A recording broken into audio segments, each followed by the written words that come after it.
Amen. Neboj sa. Keby ste sa ma pýtali, čo mám prorockého, tak by som vám povedal, neboj sa. Keby ste sa ma pýtali, čo Pán Boh hovorí Slovensku, tak by som vám povedal, neboj sa. Lebo si myslím, že potrebujem počuť ja a potrebujeme to počuť my. A tak tým chcem znovu začať, takým pokrikom, aj budeme končiť tým pokrikom. A možno si to potrebuješ povedať sám sebe, možno niekomu po tvojej pravici, ľavici. Neboj sa. Neboj sa. Lebo žijeme vo svete strachu. Za tým neboj sa je nádherné prisľúbenie Božej prítomnosti, lebo on nám to hovorí. Hej? A asi si počul, že v Biblii koľkokrát je napísané neboj sa.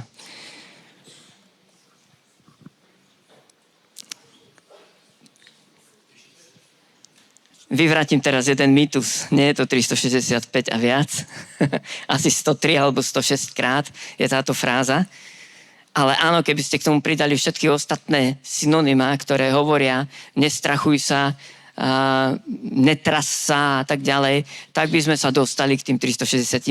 To znamená na každý deň jedna takáto výzva Božia, neboj sa. A je v tom Božia útecha. Keď nám to Boh hovorí, tak nás uisťuje, že je s nami. A keď sa to tak častokrát opakuje, tak to fakt potrebujeme. Ale je v tom aj veľmi desivá pravda, ktorú už nie veľmi ľahko sa nám počúva. Za tým neboj sa je realita toho, že každý jeden deň máme XYZ adekvátnych pádnych dôvodov sa naozaj báť. To znamená, že život na zemi je život v strachu, alebo sme odkázaní na to tomu strachu čeliť. To je náš údel. A tým viac, že sme kresťania, nemôžeme si dovoliť prestať bojovať tento boj so strachom. A áno, nikdy ho nebudeme mať vyhratý. A aj preto nám Boh hovorí, neboj sa, lebo ja som s tebou. A znepokojený som aj preto, nielen preto, že vidím môj strach, áno, vidím ho a snažím sa naozaj si odkrývať tú masku a hovorím, Pane, ukáž mi ešte, kde sa bojím. Ukáž mi ešte, kde je ten múr tejto lži niekde hlboko v mojej duši. Ukáž mi korene, odkiaľ to vyrastlo v mojom vnútri, v mojom možno detstve, v mojej výchove, ako som bol vychovávaný. A áno, odkrývam jednu vrstvu za druhou. Ale znepokojený som aj tým, že vidím, že naozaj žijeme v strachu. Že počúvam modlitby kresťanov v strachu. Vidím a sám niektoré z nich organizujem tie modlitebné iniciatívy, ako boli napríklad pred voľbami. A viete, koľko strachu som cítil? A politici sa nám snažia vykresliť obraz strachu, aby sme sa báli. A keď nám naženú strach, tak nás vlastne majú, lebo nám potom ponúknú adekvátne nejaké riešenie. A strašne populisticky to funguje. Ak si to uvedomíte, tak médiá fungujú na strachu. Ak správa neprináša strach, tak nie je dobrá správa, hovoria novinári. Aj preto sa možno budete diviť, že v štátnoprávnej televízii večer od 19. pustíte si správy a máte tam takú hroznú správu, ja vám ju ani nechcem povedať teraz, a zaskočení sa pýtate, toto patrí, toto majú Slováci večer počuť. Takže žijeme v tom. Ja keď som sa pripravoval, tak som natrafil napríklad na takúto štatistiku alebo výskum, ktorý robila organizácia Európska rada pre zahraničné vzťahy. Neviem, ako robili ten výskum, myslím, že niekedy pred 3 rokmi. A zistili, že jednotlivé krajiny Európskej únie, že ľudia oproti svojmu životu majú jednu dominantnú, prednadstavenú silnú emóciu. A zistili v Európe, že sú také 3 hlavné emócie.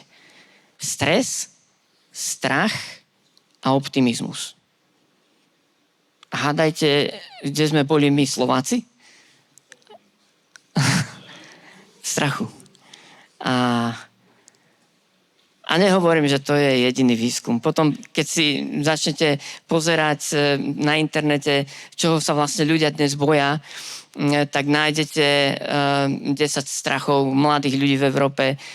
Na základe solidných výskumov, naozaj tam vidíte teraz aj tie percentá, mladí ľudia sa boja diskriminácie, prenasledovania, toho, že budú odmietnutí. Boja sa neúspechu, že sa im nepodarí uplatniť sa v živote. Mladí ľudia sa boja, že nedoštudujú, že nebudú mať dosť prostriedkov na život, respektíve na doštudovanie na tú školu a hlavne sa boja, že si nedokážu založiť rodinu z rôznych dôvodov. V tom výskume tam boli viaceré dôvody. A nielen ten, že si nenájdem dobrého partnera, ale hlavne, že si nebudem vedieť dovoliť bývanie a tým pádom odkladajú aj rodičovstvo na pozdejšie. To všetko sú sociologické javy, ktoré sú okolo nás. A keď googlíte ďalej, tak nájdete aj napríklad 5 strachov pastorov. A neviem, či ich chcete počuť. Niekedy na budúce. Ale ja som sa v nich našiel. Niektoré sú také adekvátne.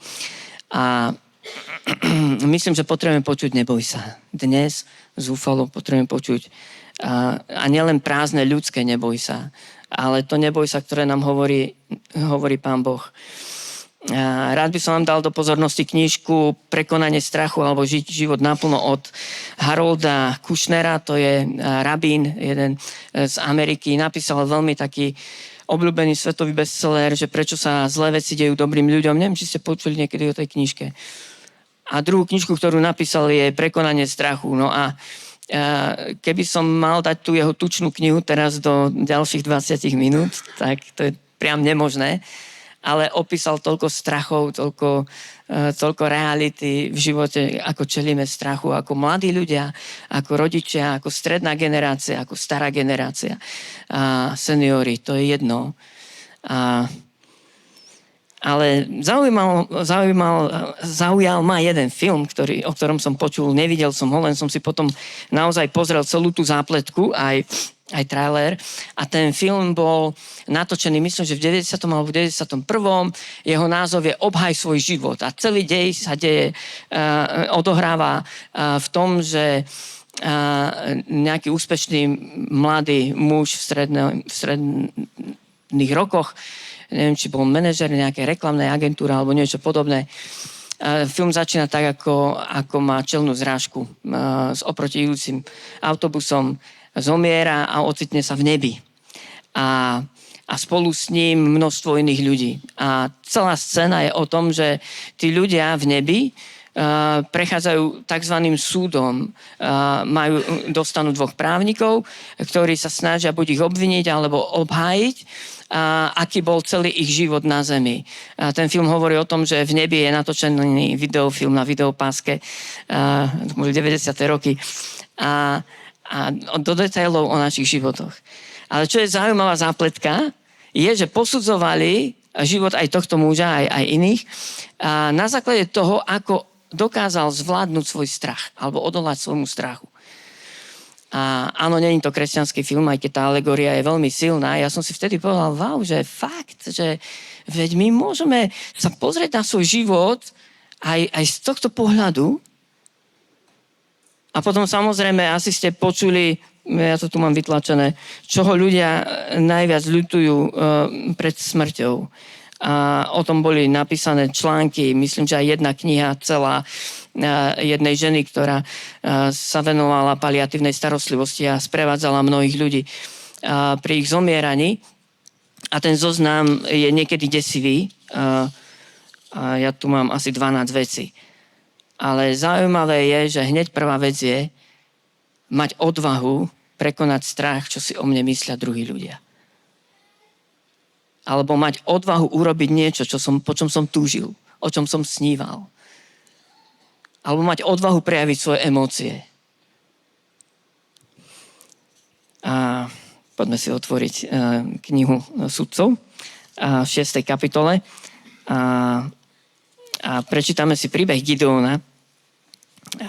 Myslím, že celý ten príbeh nám môže takisto odkryť tak obrazne život v strachu, ale zároveň aj čo sa deje, keď prichádza na scénu Pán. Aby nám povedal, neboj sa. Aby to zmenil. Takže 6. kapitola knihy Sudcov od 11. verša. A tam je: Vtedy prišiel anjel Hospodinov a sadol si pod dub Abiezerovca Joáša v Ofre. Kým jeho syn Gideon mlátil v preši pšenicu, aby ju zachránil pred Midiancami. Anjel Hospodinov sa mu zjavil a povedal: Hospodin je s tebou, silný hrdina. A Gideon mu povedal: Môj pane, ale prečo nás toto všetko postihlo, ak je Hospodin s nami? A kde sú všetky jeho divné skutky, o ktorých nám rozprávali otcovia, keď hovorili, Hospodin nás vyviedol z Egypta? Teraz nás Hospodin zavrhol a vydal Midiancom do rúk. A Hospodin sa obrátil k nemu so slovami: Choď s touto svojou silou a vysloboď Izrael z rúk Midiancov. Veď som ťa poslal. Ale on mu odpovedal: Ach, pane, čím mám vyslobodiť Izrael? Hľa, môj rod je najchatrnejší v Menašem a ja som najmenší v dome môjho otca. A Hospodin mu riekol: Keď budem ja s tebou, porazíš Midiancov ako jedného muža.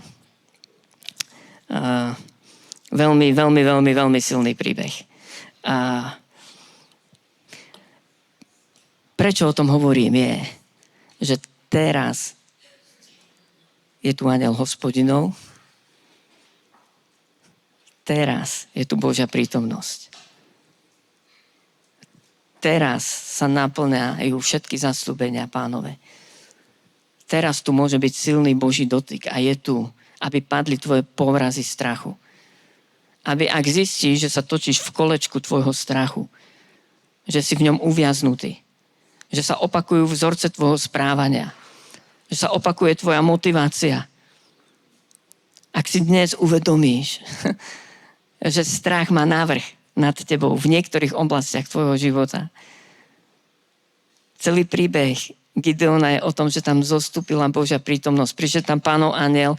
Mnohí vykladači si myslia, že to bol Pán, lebo keď je v jednotnom čísle Pánov anjel, častokrát to možno bol Pán Ježiš. Ja si to tiež myslím, ale nemusíte so mnou súhlasiť, lebo to vôbec teraz nie je dôležité. Konec koncov o pár veršov ďalej, keď Gideon odpovedal anjelovi, tak je tam napísané, že Hospodin sa na neho obrátil a povedal mu ďalej niečo. Ten dialog už potom pokračoval medzi Gideonom a Bohom samotným. A vieme, že anjeli nejednajú samostatne, nezávisle od Pána Boha, ale prinášajú Božie zjavenie. Takže tam ku Gideonovi prišiel sám Pán Boh a povedal: Gideon, prichádza obrovská zmena. Môže sa zmeniť čas. Tu a teraz. Tam, kde zdalo sa, že to nemôže prísť, tam, kde sa zdalo, že to je nezmeniteľné, že situácia je úplne zabitá a beznadejná a ľudsky neriešiteľná. Na to je Pán Boh expert. Vtedy Pán Boh vstupuje a keď si pozriete aj iné biblické príbehy v starej, v novej zmluve, Pán Boh prichádza v takýchto momentoch. Toto je on. Toto je Pán Boh. Aj dnes je ten istý. Tak sa poďme pozrieť trošku viacej na ten strach. A prvé také ovoce strachu, áno, sú tri veľmi jednoduché v tomto príbehu. Môžeme vidieť tú alegóriu. Gideon sa utiahne do preša. To znamená na miesto, kde tlačili z viniča šťavu a bola to väčšinou jaskyňa, bolo to uzavreté miesto. Na to nepotrebovali veľa miesta. Aj dneska, keby ste navštívili vinohrady a navštívite tú miestnosť, kde je preš, kde je lisovňa, tak to sú malé priestory a uzavreté. A toto je obraz vlastne, čo robí strach v našom živote. Že nás privádza niekde do utiahnutosti, do skrývania sa, do malého priestoru. A druhú vec, že my sme okrádaní. My sa nejako zmierime s tým, že tu chodia nájazdy Midiancov. Posledných 8 rokov sa to dialo v Gideonovom živote. Posledných 8 rokov nemali z úrody nič. Za každým im to všetko ukradli nepriatelia, nepriateľský národ.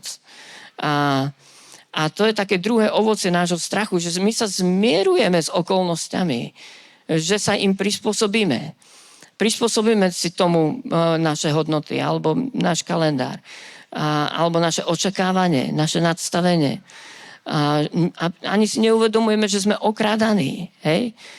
A tretia taká vec je, že sa namáhame. Áno, Gideon to nemal ľahké, keď mal mlátiť pšenicu. Pšenica sa mlátila v otvorenom priestore vonku na poli, keď fúkal východný vietor v Izraeli.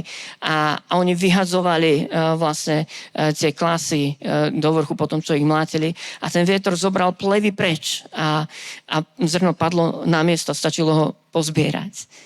Ale v tom preši, v tej lisovni, v tej jaskyni nebol žiadny vietor, žiadny prievan. To, čo mohol urobiť za pár minút, tam zrejme robil hodiny a hodiny. To, čo vonku na poli by urobil s obrovským množstvom, tu v tejto jaskyni robil s málom. Jeho výkon bol limitovaný a to je ovocie strachu, on nás paralizuje. A robí sa nám ťažko. A poďme sa na to pozrieť ešte raz. Čo znamená, že sa uťahujeme? Utekáme pred nebezpečenstvom. Utekáme pred konfliktom. Utekáme pred záväzkom. Našiel som zoznam asi 230 fóbií, ale údajne je ich ešte oveľa viacej a jedna z nich znela strach pred zodpovednosťou. A keď som sa začal na to hlbšie pozerať, som zistil, že to je obrovská fóbia súčasnej mladej generácie. Strach zobrať zodpovednosť, strach pred neúspechom. Nevíde mi to, nepodarí sa, nebudem úspešný, nie som to skvalifikovaný, sú tu lepší. Áno, keď ma takto počúvate, tak si poviete, Michal, ale to bolo dávno, už v Biblii, už pred x tisícami rokov sa takto vyhováral Mojžiš, keď ho Pán Boh povolával. Máte pravdu. A všimnete si, že kedykoľvek, kohokoľvek Pán Boh povolal v Biblii, ten daný človek bol vždy tak obyčajný, niekedy až tak úbohý, že mal dostatočné množstvo výhovoriek a adekvátnych, pádnych výhovoriek. Niekedy sa až divíte, prečo si Pán Boh vyvolil a zavolal naspäť do Egypta 80-ročného Mojžiša. Prečo Pán Boh oslovil mladého tínedžera Samuela, aby bol prorok, alebo Jeremiáša. To bol chlapec. Rozumiete? Máme x dôvodov povedať nie. Pane, som primladý. Alebo potom si poviete, pane, teraz musím dorobiť všetky tie skúšky, mám semester, nemôžem, nedá sa. Potom začnete kariéru, pane, nestíham, nedá sa, zakladám si rodinu, zobral som hypotéku, narodili sa mi deti, nemôžem, teraz sa to nedá. V strednom veku potom poviete pánovi, pane, stále nemôžem ísť do veci tvojej vole, tvojho kráľovstva, pretože teraz musím nejako spravovať a udržiť to všetko, čo som nadobudol. Áno, niekde pri kríze stredného veku potom si ľudia začínajú trošku uvedomovať a začínajú rozmýšľať, či sa investujú do niečoho, čo dáva hlbší zmysel, ale možno nie. A v seniorskom veku povedia, pane, už som pristarý. Máme vždy dosť dôvodov sa skrývať, ale to je strach. To je strach. Ustupujeme. To je strach. A skúsim to demaskovať ešte inak. Tento strach spôsobuje, že sme sebci. Lebo hľadíme na seba. Zachraňujeme seba. Maminka, ktorá sa ústrašene bojí o svoje deti a nedovolí im skoro nič, lebo vo všetkom vidí, že by si mohli ublížiť. Koho otrokmi sú tie deti? Alebo celá tá domácnosť sa točí možno okolo strachu jedného člena domácnosti. Lebo ten na tom trvá. Lebo chce byť zabezpečený, chce byť v kľude, chce byť v pohode. Ľudia, to je sebectvo. Ja neviem, či ste si to niekedy preložili. Hľadíme viac na seba, na svoj strach, svoje obavy. Druhá vec je, že sme okrádaní a tento strach spôsobuje lenivosť. Neviem, či poznáte ten príbeh. Poznáte. Evanjelium podľa Matúša, 25. kapitola, je tamto podobenstvo o 3 ľuďoch, ktorým ich Pán zverí každému niekoľko hrivien a dá im príkaz, aby ju spravovali. A ten posledný hovorí Pánovi, keď sa vráti, aby účtoval: Pane, ja som zo strachu odišiel, bál som sa a tvoj talent som skryl v zemi. Pozri, tu máš, čo je tvoje. A Pán mu povedal: zlý a lenivý sluha. Viete, čo je, nehovorím, že vždy, ale väčšinou, viete, čo je za lenivosťou? Strach. Ty zlý a lenivý sluha. Vedel si, že žnem tam, kde som nesial. Zbieram, kde som nerozsypal. A nechce sa mi ísť na skupinku. Nechce sa mi ísť do záväzku týždennej služby. Nechce sa mi ísť v nedeľu do zhromka. A to sú triviálne, banálne veci, ktoré nás nič nestoja. Ale zrazu ten strach, že sa tam pred niekým potrebuješ otvoriť, alebo že sa ti tam niekto prihovorí a spýta sa ti, ako sa máš a ty sa nemáš dobre. Ten strach ti navodí krásnu emóciu alebo prežívanie lenivosti. Nejdeš a potom neurobíš. Nezúčastníš sa. Nezapojíš sa. Nerozhodneš sa. A tvoje talenty, ktoré ti Pán Boh zveril, zostanú zakopané. Takže strach spôsobuje skrývanie a tretia vec je námahaš sa, to už som povedal, že v strachu nám všetko ide ťažšie, trvá nám to dlhšie a odhodlávame sa a snažíme sa za každú cenu páčiť ľuďom, byť úspešní. A potom to nerobíme v slobode, s radosťou, spontánne, otvorene, prirodzene. A ten strach, čo si o mne ľudia pomyslia, je obrovský. A argumenty strachu v Gideonovom živote vidíme 3. Ich je veľmi veľa, ale tieto ma desia, lebo ich častokrát aj v pastoračnej službe stretávam. A prvú vec, ktorú Gideon povedal je, Pane, ak je Boh s nami, tak prečo sa mi stalo toto? Prečo tu 8 rokov prežívame katastrofu? A to je niečo ťažké, zlé, čo sa nám stalo v živote. Nejaká trauma, opustenie priateľmi, obvinenie alebo horkosť, prosto niekto ťa poníži a keď sa ti to stane v cirkvi, tak ti padá takmer celá viera, celý svet. Viete, koľko ľudí som videl urazených alebo dotknutých, ktorí dnes sú úplne niekde mimo a sú pasívni.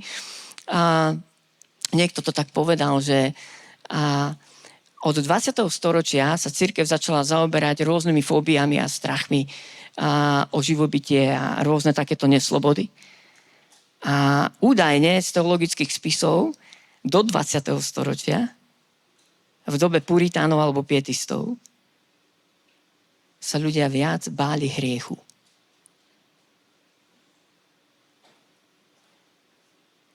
Asi vidíte to na nás samých, na to sebecké zameranie celej našej kultúry dnešnej. A stane sa nám ťažká vec a všetko nám padá. A zameriame sa na tú traumu a budeme ju pripomínať, budeme sa na ňu pozerať a máme veľký dôvod, Pane, mám dôvod, prečo ti môžem neveriť, prečo sa môžem otočiť chrbtom, lebo sa mi stala ťažká vec. A Pán Boh nám povedal, že ťažké veci sa nám diať budú. List Hebrejom tam poznáte ten výrok v 10. kapitole, že my nie sme z tých, čo z Babele sa uťahujú na záhubu, ale my sme tí, ktorí žijeme vierou, zachraňujeme si dušu. A tam je ten výrok, že môj spravodlivý žiť bude z viery. Ak odpadne moja duša, nebude mať v ňom zaľúbenia. Poznáte to miesto v liste Židom? Tak ja vám ho prečítam v kontexte. Predtým verše sa necitujú. Rozpamätajte sa na tie prvé dni, v ktorých ste boli osvietení a prekonali ste veľký boj v utrpeniach. Boli ste vystavení verejnému hanobeniu a súžovaniu. Inokedy ste boli spoločníkmi tých, ktorých stihlo to isté. Veď ste trpeli spolu s väzňami a s radosťou ste znášali, keď vás obrali o majetok, lebo ste vedeli, že máte lepší a trvalejší majetok. Preto nestrácajte dôveru, lebo bude bohato odmenená. Potrebujete vytrvať, aby ste plnením Božej vôle dosiahli prisľúbenie. Veď už len celkom krátky čas a príde ten, čo má prísť a nebude meškať, avšak môj spravodlivý žiť bude z viery. Vidíte ten kontext? Nie, že ich niekto v cirkvi urazil a krivo sa na nich pozrel, alebo mali nejakú 1, 2, 3 nevypočuté modlitby, alebo majú nevysvetliteľnú otázku. Páne, ty si mi neodpovedal, prečo zomrel môj príbuzný a ja som sa za neho modlil. To sú dôvody, pre ktoré dnes ľudia strácajú vieru a odchádzajú aj z cirkvi. Ale tu je napísané, že tí ľudia boli prenasledovaní, prichádzali o majetok a boli väznení. A Pán im hovorí, nestrácajte vieru. Pán hovorí, neboj sa, lebo ja som s tebou. Nie, neboj sa, lebo sa ti nestane nič zlé. Neboj sa, lebo ja som s tebou. Tak to je taká prvá vec, keď sme precitliveli.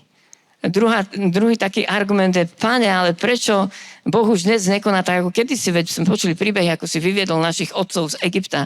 Prečo dnes už, Pane, nerobíš? A to je vec tak častá, že dokonca aj teológie sú postavené na tom, že Boh dnes už nekoná.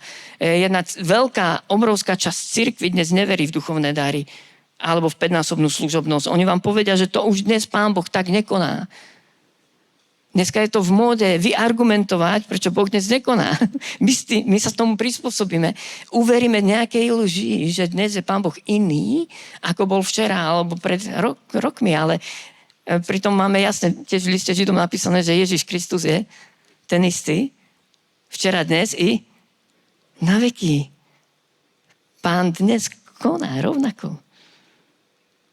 Rovnako v našej spoločnosti, rovnako okolo nás sú hladní ľudia. Rovnako chcú počuť evanjelium. Rovnako, keď sú chorí, radi príjmu, že sa za nich budete modliť. Alebo keď im je ťažko. Rovnako Pán Boh dnes koná. A Pán Boh nám hovorí, a to je krásny výrok z Matúša z 28. kapitoly. Hľa, ja som s vami po všetky dny až do konca sveta. Poznáte to zasľúbenie? A znovu v kontexte, ktorý sa málo cituje. Choďte teda, čiňte mi učeníkmi ľudí zo všetkých národov, krstiac ich v mene Otca, Syna i Ducha Svätého a naučte ich zachovať všetko, čo som vám prikázal. A hľa,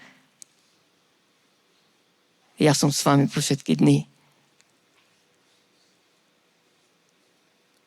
Nie, choď a snaž sa byť úspešný v práci, zarobiť na tvoju hypotéku, tvoj dom, zabezpečiť tvoje deti a aj hľa, ja budem s tebou. Áno, Pán je s nami, on je milostivý, ja to teraz vyhrocujem. Ale to zasľúbenie, ja som s vami, je pre tých, ktorí pôjdu v Pánovom poslaní. Prekročia prach strachu. Pán je ten istý. A tretí taký argument je, že Boh nás vydal tejto katastrofe. Boh nás zavrhol. Boh nie je so mnou. Boh nie je dobrý. Boh nie je otec. Ja ho nevidím, necítim. A to je obrovská hradba neverí, ktorú niekedy nepriateľ v nás vybuduje. Ak sa príliš pozeráme a zaoberáme tými prvými dvoma argumentami strachu. Toto si chcel nepriateľ použiť v Gideonovom živote. Ale prišiel Pán a hovorí mu, Gideon, silný hrdina. Mimochodom, oslovil som viacero ľudí, aby sa pokúsili vnoriť do toho príbehu a skúsili sa identifikovať s Gideonom a skúsili mi napísať, aký by bol ich 13. a 14. verš, myslím, že v tomto texte. Aká by bola ich odpoveď, Gideonovská odpoveď. A odpovedal mi len jeden človek, takže z úcty k nemu prečítam a to jeho vyjadrenie. Gideonovské vyjadrenie. Prečo nás toto postihlo? Prečo sme vzdialení od seba ako suché kosti? Kde je všetka chuť života? Vášnivá láska, pokora, radosť a všetky tie ostatné ovocia? Ako veľa nepriateľ spustošil a zostali len paberky. Prečo je v tejto krajine tak namáhavé siať a väčšinu toho, čo zasejeme, rozdupe nepriateľ? Kde sú tie sípky tvojho slova, brúsené charaktery našich otcov? Kde je odvaha mužov prebrať zodpovednosť? Skrytí sú vo svojich jaskyniach. Kde je rozvoj služieb a prečo ich v rozpuku zotína nepriateľ? Kde je tvoj rast a požehnanie? Len trochu sa nadýchnime a keď to konečne začína zrieť, príde nepriateľ, zničí úrodu. A prečo sú naše deti podvyživené vnútorným hladom a my už ani nevnímame, že nie sú hladné po tvojom slove? Kde sú modliace sa rodiny? Kde sú všetky tie podivuhodné skutky, o ktorých nám rozprávali naši rodičia a o ktorých čítame v Božom slove? Dokedy sa tento národ bude zmietať v porobe mentality sluhu viac veriac vábivým slovám prevrátených ľudí, než by sa oprel o teba? Kde sú králi podľa tvojho srdca? Toľko sme na besiedky počúvali, že Hospodin vyslobodzuje z otroctva. Ak si s nami, tak kde si? Či nie sú veci, ktoré vidíme dôkazom toho, že si nás zavrhol, že sme vydaní na pospas pustošiteľovi? A nám to potom ešte pokračuje tým 14. veršom. A skús napísať ty a tvoju odpoveď. Skús sa vnoriť do toho príbehu Gideona. Skús identifikovať tvoje strachy. A asi viete, že tým sa nechválim, lebo ja by som vám to všetkým prial. To bola milosť, že po 7 rokoch v službe kazateľa som si mohol zobrať 3 mesiace voľno, aby som aj odpočíval, aj regeneroval, a hlavne, aby som hľadal Božiu tvár. A počas tých 3 mesiacov ma sprevádzal jeden človek, s ním som sa viackrát stretol, bol takým mentorom. A ku koncu mi povedal: Michal, vieš čo, napíš si všetky tvoje strachy, identifikuj ich. Takže ja som mal naozaj veľa času dobrého a stále sa k tomu vraciam. Chcem ťa pozbudiť, skús to urobiť ty. Skús identifikovať tvoje strachy, tvoju jaskyňu. A teraz v finále Pán Boh je Bohom nových začiatkov. On miluje, keď nás zdvihne. On miluje, keď sa vie nad nami zmilovať. On miluje otvoriť úplne nové dvere a dať nový štart, nový impuls. On na to čaká viac ako my. Toto je on. A tu sa nám zjavuje v tomto príbehu Gideona. On je ten, ktorý prichádza a hovorí ti: silný hrdina. Silný hrdina. Ty sa pozeráš, komu to hovorí. Hovorí to tebe. On ťa tak vidí, on ťa nevidí tak, ako ty seba vidíš. On ťa nevníma tak, ako ty vnímaš seba cez všetky mindráky a komplexy a sklamania a ťažké veci, ktoré sa ti udiali v živote a cez všetko, čo vidíš okolo seba, napríklad z toho vyjadrenia, ktoré som teraz prečítal. Pán Boh ťa vidí ako hrdinu, ako toho, skrze ktorého tam, kde si, môže prísť premena. On ťa môže zapáliť ako žiarovku. Tam, kde si, môžeš svietiť. To všetko pochádza priamo od Pána Boha. On ti hovorí: ty si svetlo, tam, kde si, ty si tá soľ. Nechcem hľadať inú, ty si to, tebou chcem začať. Pán Boh je Bohom nových začiatkov. A Pán Boh hovorí dnes, nie zajtra. Diabol hovorí zajtra. Pán Boh hovorí dnes. Ak počuješ jeho hlas, nezatvrdzuj svoje srdce. Dnes sa ťa môže dotknúť. A aj keď som hovoril teraz veľa o strachu, nehovoril som to preto, aby sme boli zavalení pocitom viny, nedostatočnosti a odsúdenia. Keď Pán Boh sa postaví teraz vedľa teba, to je jedno, aký veľký strachoprd si, aký veľký zbabelec. To je jedno, koľko si premrhal už príležitosti, lebo si do ničoho nevstúpil. To je jedno. Teraz Pán Boh ti hovorí: silný hrdina. Lebo to v skutočnosti si. Tak si stvorený. To Pán Boh vložil do tvojho vnútra. K tomu ťa povoláva, k tomu ťa chce zdvihnúť. V Zjavení máte listy 7 zborom a sú tam oslovení tí, ktorí zvíťazia. Prečo? Lebo Pán Boh ťa volá byť premožiteľom tejto hnusnej sebeckej kultúry strachu. Pán Boh tebe hovorí: ty to môžeš zmeniť. Ty si ten hrdina. A Pán Boh je Bohom milosti. To je druhá vec, ktorú chcem zdôrazniť. Neprichádza ťa odmietnúť alebo ťa priklincovať ukazovákom o stenu. Prichádza ti prejaviť a preukázať a dať ti milosť, ktorá z teba sníme hanbu. On ťa prichádza omilostiť vo svojom synovi Ježišovi Kristovi. Nemusíš čakať na anjela, ktorý vtedy prišiel ku Gideonovi v Ofre. Pán je teraz vedľa teba. Keď chceš, tak ti povie: pozri sa na moje rany. Namiesto teba som bol priklincovaný. Namiesto teba som krvácal. Vyniesol som všetko na kríž. Pán Boh je Bohom milosti. Milosti, ktorá nás zmení. Zažiť jeho milosť. A viete, opakom strachu není odvaha. A ja vás dneska ani nejdem volať k odvahe. Paradoxne, aj keď ma možno chytíte za slovo. Ja ťa chcem volať k milosti a k láske. Ja verím, že opozitom strachu je láska. Keď zakúsiš, ako Pán ťa miluje, a ako sa pozrieš do jeho očí a ako sa do neho zamiluješ, tak všetky ostatné veci už budú padať. Zábrany aj strachy budú padať. Podobne ako keď hrozí niečo smrteľné človeku, ktorého miluješ, tak ti je jedno, ideš do toho horiaceho domu, aby si ho stadiaľ vytrhol. Je to tak? Láska je odvážna. Láska víťazí nad strachom. Láska všetko vytrvá, všetko pretrpí a nikdy neprestane. Boh je Bohom milosti, je to Boh lásky. Keď ho zažiješ, tak do tvojho srdca je vyliatá láska. A to je úplne iná motivácia. Už nerobíš veci preto, aby ťa ľudia videli a či ťa ľudia príjmu. Už nejdeš do cirkvi preto, že sa ti to tam páči. Miluješ Boha. A chceš robiť vášnivo pre neho všetko, aby bol oslávený. A tretia vec je, Boh je s nami. To sme spievali v tej piesni. Mimochodom, mohli by sme si ju aj dať ešte znovu, ak bude čas.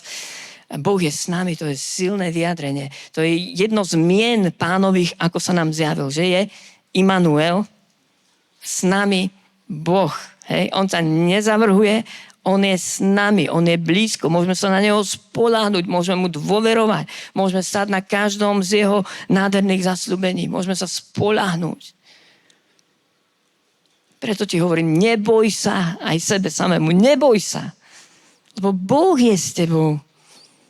A keď ťa on vidí ako hrdinu, keď ťa on miluje a odpúšťa ti všetko, a keď ti on osobne hovorí, neboj sa, ja som s tebou, tak to môže byť vietor v tvojich plachtách. Môžeš vstať. A môžeš povedať, áno, Pane, dnes je čas prestať chodiť v kruhu.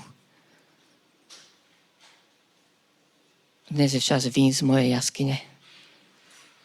Dnes je čas prestať uctievať moju hanbu.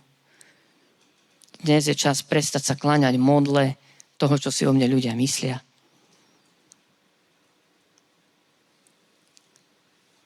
Dnes je ten čas.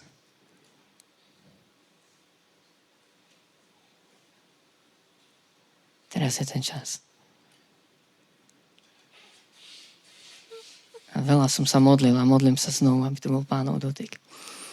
A sme vám k dispozícii, keď budete chcieť reagovať dnes, poďte dopredu a budeme sa za vás modliť. Ak vieš identifikovať akýkoľvek nejaký strach, akýkoľvek taký začarovaný kruh. Možno je to strašne ľúto. Možno teraz máš pred očami naozaj veľa príležitostí, do ktorých si nešiel.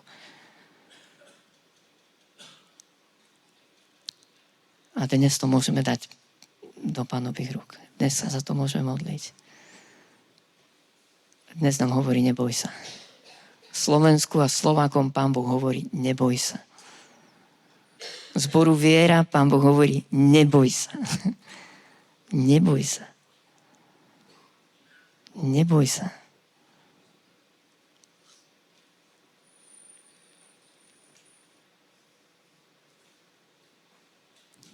Amen. Poďme sa modliť. Oče, ďakujem ti, že je tu tvoja prítomnosť. Si tu prítomný, aby padali povrazy putávkovi, aby to tu rinčalo v duchovnom svete. Pane, si pripravený nám pootvárať všetky žaláre a strachov, akýchkoľvek. A Pane, ja sa modlím, aby sme mali milosť a to zo seba striasť. Stačí jeden pohľad na tvoju tvár, Pane. Stačí si uvedomiť, aká mocná je tvoja krv, Pane Ježišu.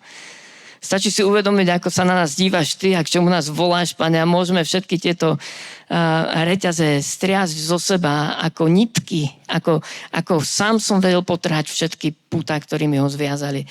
Alebo ty si bol s ním, Pane. A ja sa modlím, Pane, o takéto vyslobodenie zo strachov.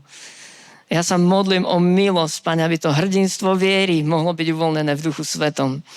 Lebo sme neprijali ducha strachu, aby sme sa znovu báli, ale ducha synovstva a ducha moci, lásky a zdravej mysle. A ja sa modlím, aby si nás naplňoval Duchu Svätý.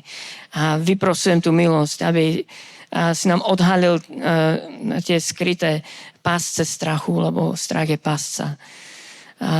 aby si nám odhalil tie múry klamstiev, strachu v našich mysliach.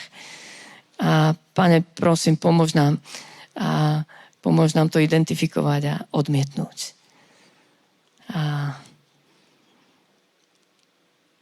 Pane, ďakujem Ti. Ďakujem Ti. A modlím sa, Pane, aby prišlo Tvoje slovo do našich životov. Tvoja reč a Tvoja pravda, Tvoja sloboda, Tvoj Boží pokoj. Modlím sa za to v mocnom mene Ježíš. Pane, modlím sa za tých z nás, ktorí naozaj čelíme veľmi ťažkej, adekvátnej situácii a niečo na nás naozaj gňaví, čo je desivé. Pane, modlím sa, aby si nás zmocnil skrze Svätého Ducha, aby si nám dal milosť vo viere stáť v tomto boji. Aby nie strach premahal nás, ale my strach, Pane. Ďakujem Ti. Ďakujem Ti za to, Pane, že ťa môžeme vyvýšiť nad čímkoľvek v našom živote. Lebo si dobrý Boh, lebo si s nami Boh. A hovoríš nám, neboj sa, lebo ja som s tebou.